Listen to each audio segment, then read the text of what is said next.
earnings, and this time will be MCX, which is tanked in trade today after reporting disappointing earnings for the December quarter, with profits dipping as much as 45% this time around.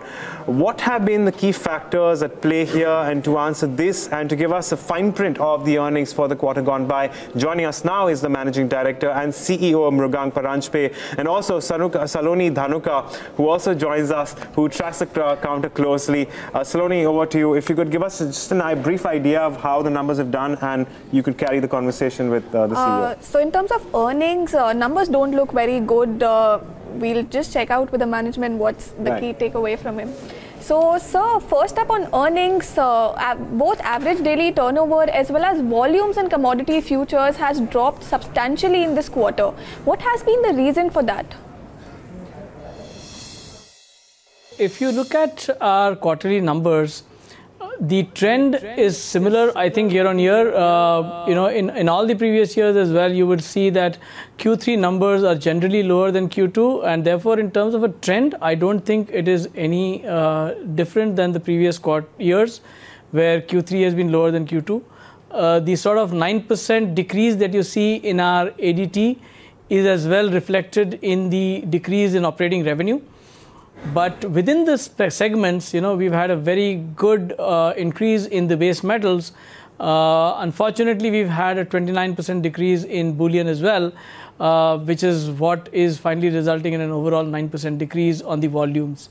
But the two other highlights in terms of the operating results are that from a cost-based perspective, we have been consistently telling our investors and we've been telling our board, and we are very happy to note that in terms of the non-revenue linked costs, all the costs of the exchanges, these have been maintained at a flat number to last year, and we are very confident of being at that level of being flat to last year as well.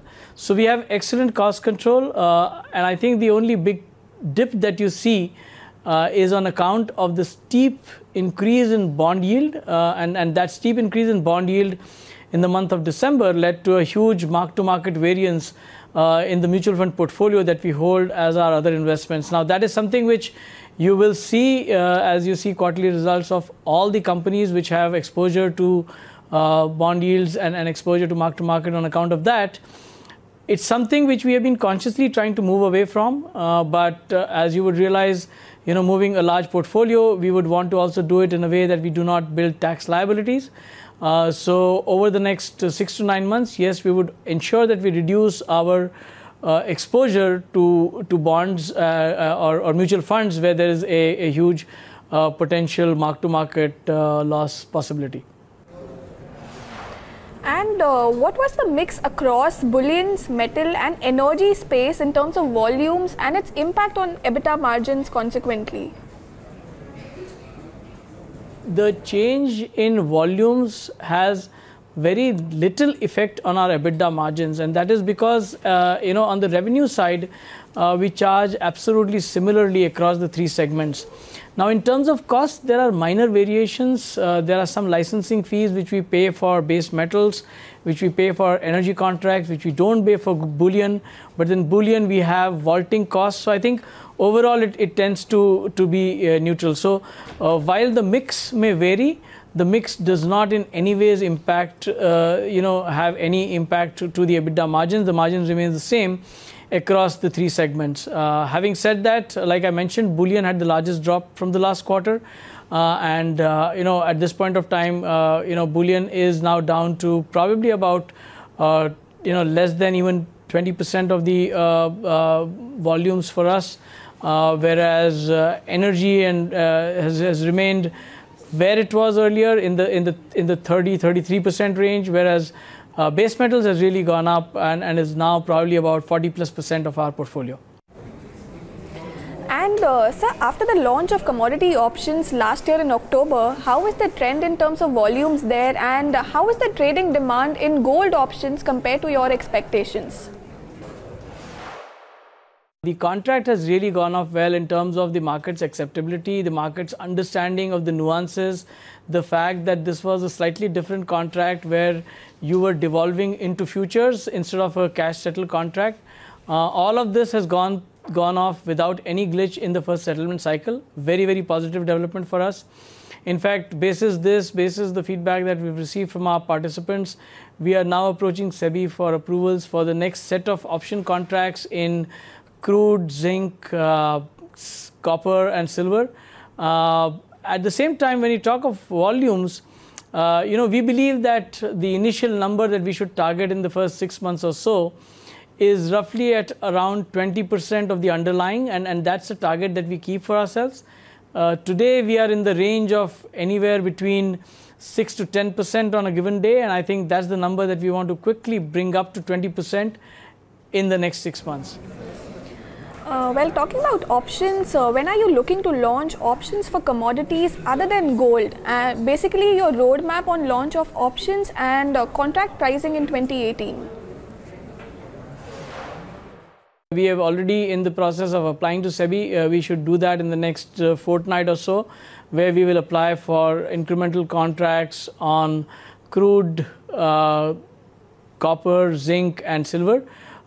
In terms of charging for options, I think it will be something which we will do in the next financial year, but we will want to make sure that the build out has happened adequately in this year before we start charging for this contract.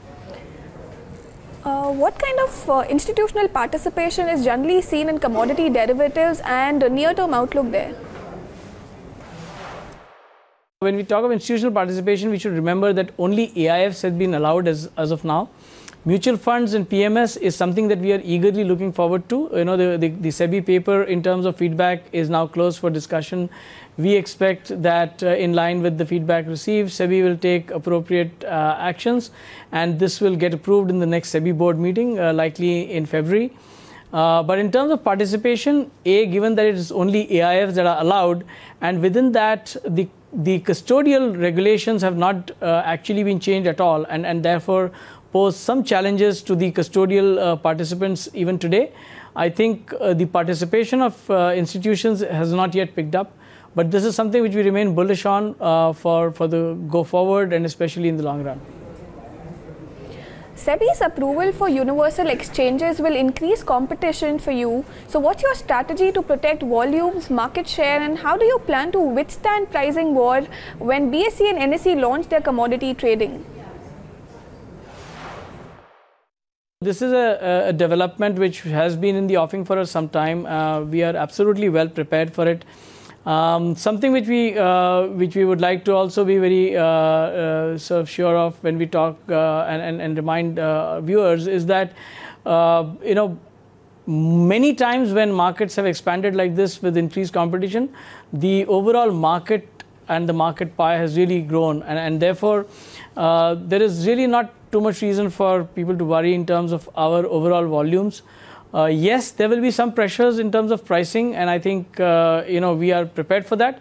But we believe that the uptick which will come because of the expansion of the market, because of the new participants, because of the new distribution channels, all of that will create enough volumes and not have too much to worry in terms of the final impact on our revenue numbers.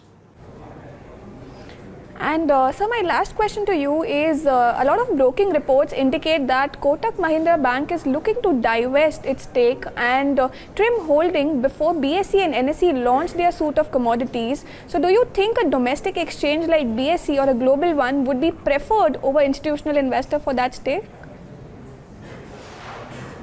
From our perspective, we really welcome all institutional investors, and all of them add a great value to the exchange. In terms of the value we have been getting with Kotak as our investor is absolutely great. But in terms of any particular investor's strategy and decisions, it's something which we would have no idea about and we cannot comment on. All right, sir. It was pleasure speaking to you. Thank you for speaking to Bloomberg Quint. So that was the management of MCX, all set to withstand with the pricing war once BSE and NSE comes up with their commodity options. In fact, BSE is going to start mock trading by the end of this month. So let's see. Actually, pricing pressure can be a big concern for a giant like MCX, who as of now is a leader in the commodities market.